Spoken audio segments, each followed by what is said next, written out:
Okay, now we're going to do some things with this list. Here's the next exercise. I want you to look at each item on this list you've made and give each item a number. The number being a 1, 3, 5, or 10. And this is why. I want you to look at an item and say, I think that would take about 1 year.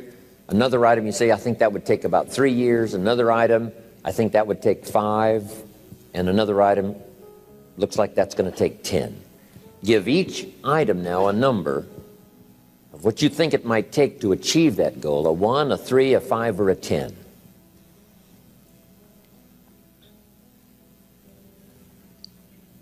Just somewhere close, doesn't have to be exact. That's about a 1, that's about a 3-year goal, that's about a 5-year goal, that's about a 10-year goal.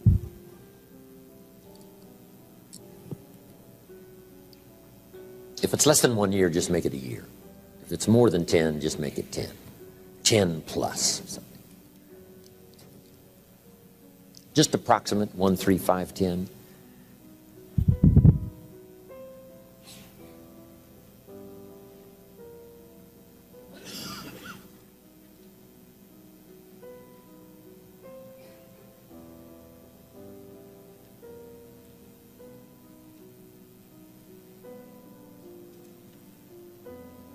If you finish early, you can add some more to your list. Running a marathon. Now, as soon as you've given each item a number, I want you to now go through and count them. How many 1s, how many 3s, how many 5s, how many 10s? And then just make a little list of those numbers. How many 1s, 3s, 5s, 10s? This is going to be interesting.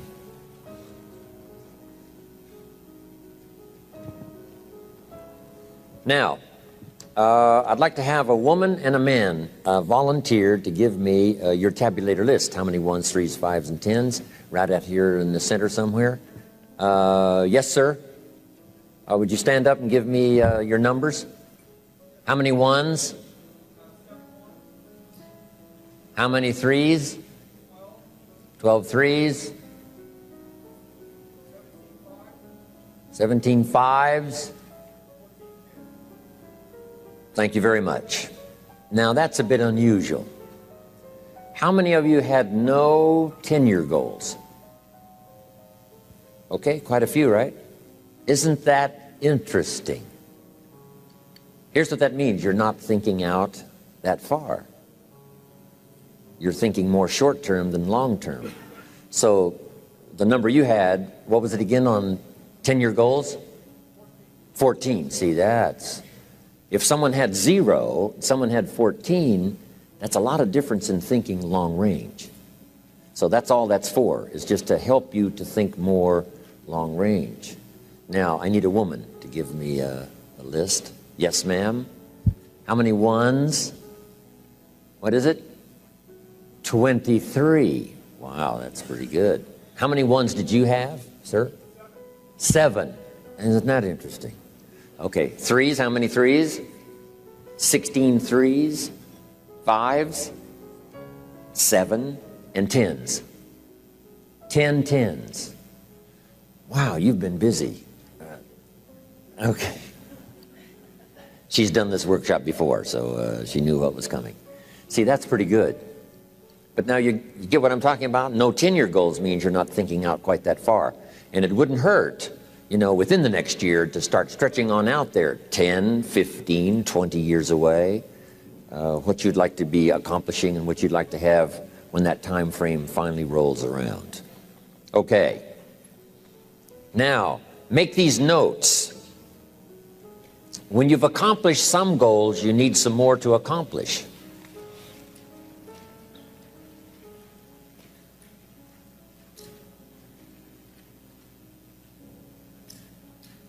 Next, it's very important when you reach a goal that's significant or important to you to celebrate. So just jot that down. Celebrate a significant accomplishment. Or it doesn't have to be that significant. If it's important to you, it doesn't have to be world-changing or life-changing. If it's just a goal that's really important to you, you finally reached it, celebrate. Now, hopefully on your list of goals, you had some family goals. And if the family together finally reaches a goal, jot this down, celebrate with the family.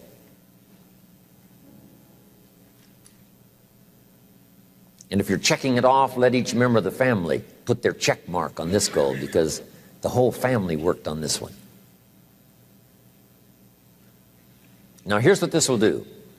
It will help each member of your family to make a longer list of goals. Wow, if we can accomplish this, think of what else we could do. The same is true of you individually. When you accomplish something, check it off, celebrate. It'll help you to grab your list, wherever it is, and say, hey, if I can get here, I can double that original list. So celebration creates excitement to develop a longer list. You also need goals ongoing. When the early astronauts went to the moon, some of them, when they came back from the moon, had psychological problems.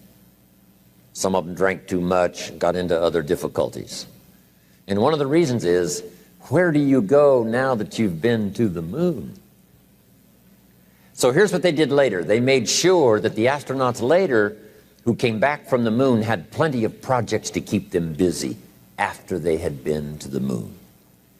And the same is true of you and me. Goals, after you've reached them, another list. After you've reached those, another list. My father lived to be 93. You can't imagine the goals he had. One of his goals when he was 92 was to get his driver's license renewed. Guess what he got it renewed for? 4 years. At age 92, he got his driver's license renewed for 4 years. Now, he didn't live long enough to... If he'd have thought about it more, I think he would have lived 2 or 3 more years just to make sure he filled all that out. So he only lived to be 93, but at 92, got my driver's license renewed for 4 years. You can't imagine. He used to show his driver's license around everybody. Unbelievable. So, goals to replace goals that you've achieved, on and on. The rest of your life. Because the philosophy we discussed yesterday was what? How far should you go? As far as you can. How many books should you read? As many as you can. How many friends should you make? As many as you can. How much should you earn? As much as you can. That's it. What should you try to be? All you possibly can. And that's the purpose of this exercise, is just to stretch you, get you to think, get you to wonder, get you to ponder. I wonder what might be possible. If I could get everything I wanted, what would that be? Now here's the next exercise. Okay, jot down the question. On your list of one-year goals, which are the 4 most important? Of your one-year goals, which are the 4 most important? So now I want you to go back over your one-year goals and pick out the 4 most important. You know, if you've only got 4 now, this is an easy exercise. So, but you might add some more to your one-year list if you haven't got enough. And then pick out the 4 most important. This is what turned me on at age 25. Goals for accomplishment and personal progress. Once the fires were lit for me, I'm telling you, they have never gone out. Since I was 25 years old, no one has ever said to me, when are you going to get going? When are you going to get off the couch? When are you going to get off the dime? I've never heard that since I was 25 and got all this taken care of. Wow. Here's what I've heard since I was 25. When are you going to slow down? You can't visit that many countries. You're going to have a heart attack and die. Amazing. By the way, you might stop and jot these notes down. Here's two excellent questions to jot down. And this is for mature people now, because these are kind of tough questions, especially one. Here's the first question. What's got you turned on? That's a good list to make. Here's what's got me turned on. Here's what's got me up early, staying up late, maximizing my abilities all day long. Here's the list of what's got me turned on. Now here's the next question. What's got you turned off? How come you don't have the zest and the vitality and the appetite for daily accomplishment. I started making a list of the things that had me turned off. And once I got that settled, and then started making a list of what had me turned on and what would turn me on in the future, I'm telling you, my life has never been the same. It was like a revolution, a personal revolution, a 180-degree turn. Wow. I can't say it strong enough. It's easy to get lazy in designing the day and designing the year and designing the future and designing what you want to accomplish and just cross your fingers and hope it'll all work out, that the favorable winds will blow it all your way. I'm telling you, it's not going to happen. So this is part of the exercise. It's just, buckling down, making this list. And you got to continue this long after we've, turned out the lights and we've all gone home. Keep this up. And one of the best ways to keep it up, I've already covered yesterday, is what? Teach it. The key is to teach it. Jan was right. You don't need recognition. Just go give everybody you can think of that deserves it recognition. And your own self-satisfaction is recognition enough. If they never put a crown on your head, who cares? Okay, the 4 most important one-year goals. Have you got those identified?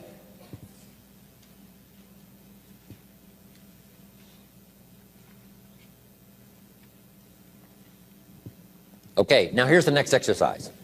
This will take now just a little bit of time. And the question is why? Why are those 4 goals important to you? Because the why is very important. And I'm going to give you some notes on that a little bit later. So just start a little paragraph. Why those 4 goals are important to you. A couple of more minutes for this one. And then we'll put a little star there that says continue this later. And then I have some more notes for you to take. A couple more minutes. Why? This is a good question to ask kids. Kids said, here's what I'd like to have. And you say, why is that? And if they can start describing the why. So now make these notes. Put a little star there now. And that star means that, you can add to it later. So make these notes now. Here's the first one. When the why gets stronger, the how gets easier.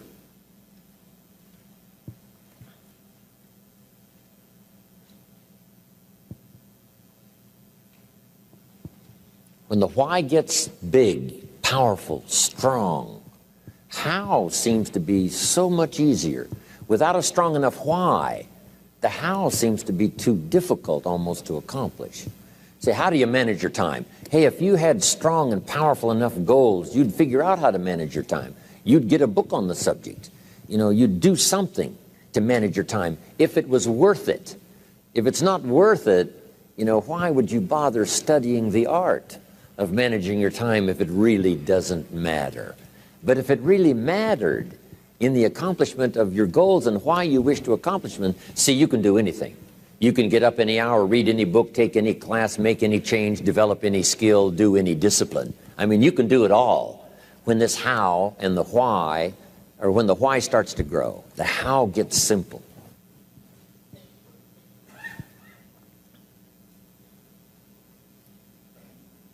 Excellent question to ask children. Why? What for? Little note. Maybe one of your goals was to have $1 million home on the hill overlooking Snake River Valley. Okay. That'd be a good goal. $1 million home. Here's the next question. What for? What for?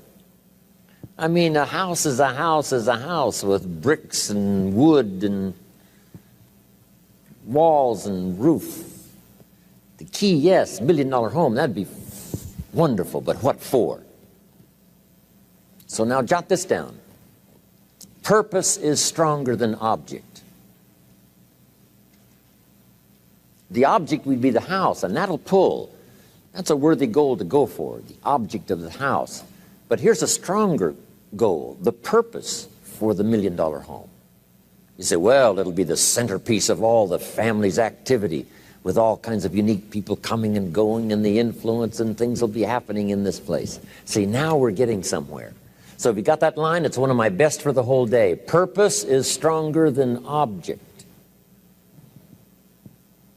It's okay to have plenty of objects to go for on your goal list. But always keep asking yourself the question, and sometimes it's good to just write it out. Here's why I want this money. Here's why I want this place. Here's why. And you start developing those reasons. And I'm telling you now, this starts to become incredibly powerful. Okay.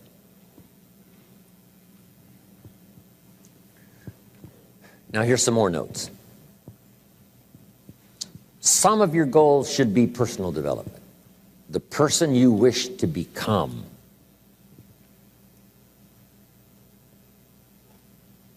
Develop skills that make you attractive to the marketplace. Develop the temperament and the attitude that makes you attractive to the business world. The attitude and the temperament that makes you a splendid father, studying the art. Because here's what's important. It's not what you get that makes you valuable. It's what you become that makes you valuable. I keep saying this year after year for the last 39 years publicly. It's the person you become. I admired my friend Mark Hughes for the fortune he made and the company he built.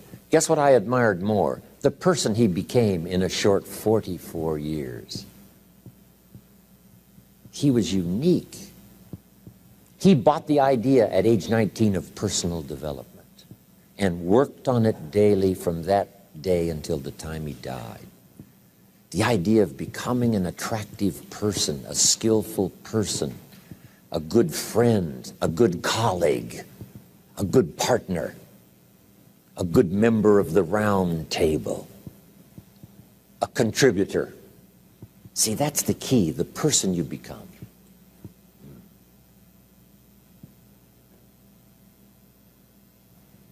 Okay, now here's the next exercise. Isn't this good stuff? I mean, I'm telling you, this stuff changed my life, altered the course of my life. From milking cows to sitting on this stool. Incredible. What a journey. And part of the explosive stimulation started when I met Earl Schoaf, and he asked me, have you got a list of goals? And I said, no. And he said, then I can guess your bank balance. I thought, whoa. I immediately started studying the art. And the art and the accomplishments of it helped to change my life and qualified me to come and speak to you today. Right? You got to be qualified, right? Invite 1,000 people to come, hear what you've got to say. It's unbelievable. But all of this journey, happened for me. Now, here's the next exercise. I want you to look now at the whole list that you've written and the exercises we've done. Now I want you to answer this question. What kind of person must I become to achieve all I want? And I'll give you time to write that down now. What kind of person must I become to achieve all I want? Now we've got two things working. What you become helps you to achieve, and what you achieve helps you to become. And the more you become, the more you can achieve, and the more you achieve, the more you can become. Who knows which affects the other the most?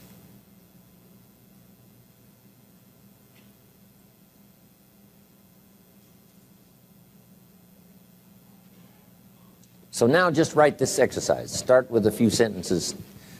We won't have time for you to, take a lot of time, but just start with a few sentences. Your concept of the person you think you must become to achieve what you want. This is time for a little truth here. Maybe you need to become much wiser than you are at the moment. You need to become stronger. You need to have better health. Maybe you need a little coaching. To really become the person I want to become, I'm going to have some coaching.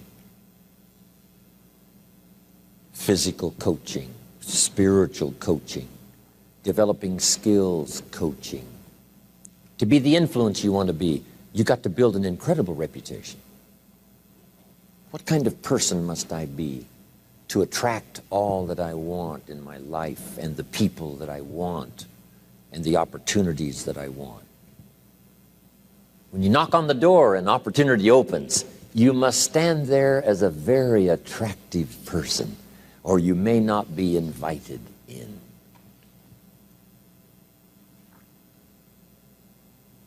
One of the most mysterious and unique phrases that Jesus ever used. Here's what he said. I stand at the door and knock. And if you opened the door, would you probably invite him in? This extraordinary person. You say, wow, yeah.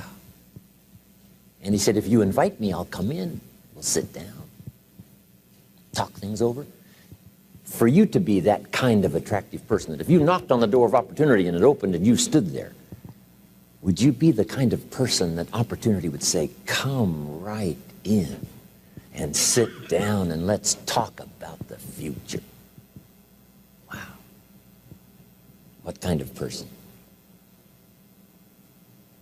Okay, now put a little star there. And what the star means, right, is to finish this exercise later. Now, if you're working, right, in a workshop where you've got plenty of time, you just, take a little more time for some of these exercises. My purpose now is to give you a model to work from. Okay, now, next, on setting goals, jot these key notes down, and then we're finished. And then we're going to talk about time management before we run out of time.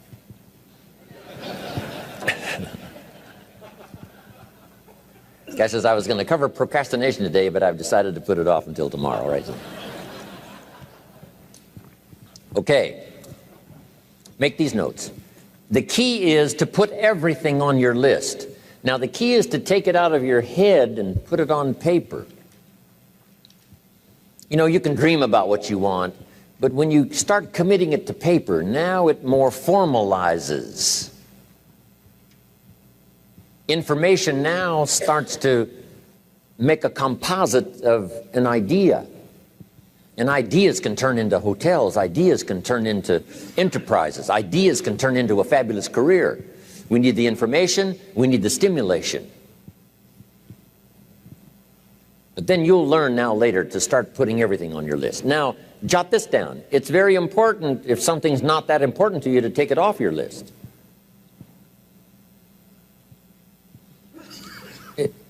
You don't have to accomplish this whole list. But if you had 100 items on your list and you accomplished 80, who cares about the other 20? If you got the biggest share of what you went for, wouldn't that be enough? And the answer is probably yes. It'd be overwhelming. Okay. So you can rearrange this list. You can change it. You can tear it up and start over. You can say, oh, last year I thought this was so important. That's not important to me anymore. The things I've learned in the last 12 months, I've changed my whole goal list. I thought this was so it. Okay, now here's the next note, and we're wrapping it up now. Here it is. There's two great words of antiquity everybody should learn. Here they are. One's positive and one's negative. And we studied a bit about that yesterday. Positive, negative. Here's the positive word from antiquity. Behold. That's the positive word. Behold the possibilities. Behold the opportunity. Behold the future and give it design. Behold and look at the chances you've got. Behold, spring has come. Behold, the day has arrived. And the sun is shining and the shadows are fleeing away. Behold, the next person you can meet might be your friend for life. Behold, the next person might be a colleague forever. Behold, that's the positive word, behold. Now, here's the negative word. Beware.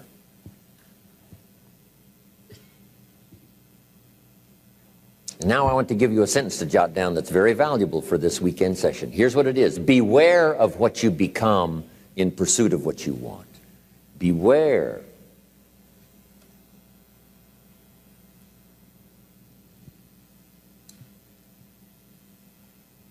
All of our lives, we have to deal with behold and beware. When a kid goes to school, it's behold the opportunity and beware the dangers. Behold and beware.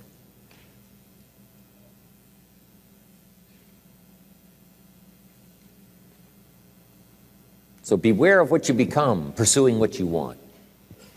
Some things I went for in the very beginning cost me too much. I got so obsessed with some things that I found out later the price was too big to pay.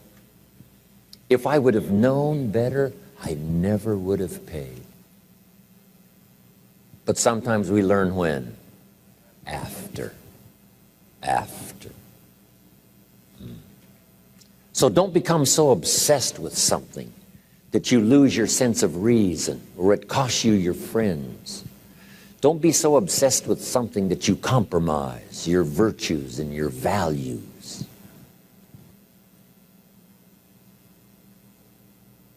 The story says Judas got the money. You say, well, that's a success story. No. It's true, 30 pieces of silver was a sizable sum of money, but it was not a success story.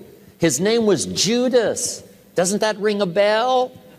It makes all the difference in the world. Judas got the money. Here's something interesting about the story of Judas. After he got the money, he was unhappy. Someone says, well, if you had a fortune in your hand, why would you be unhappy? And here's the key. He was not unhappy with the money. He was unhappy with himself. Here's a key phrase. The greatest source of unhappiness is self-unhappiness. It's not from outside the things that make us unhappy. The greatest devastating unhappiness is to be unhappy with yourself. Now, a mild form of unhappiness is constructive. The desperate form of unhappiness is destructive. It's like worry. We should all worry a little, but not let it destroy our lives. If you're in New York about to step off the curb in downtown Manhattan and the yellow taxi's coming, best you worry enough to get your feet back up on the curb lest you get yourself wiped out.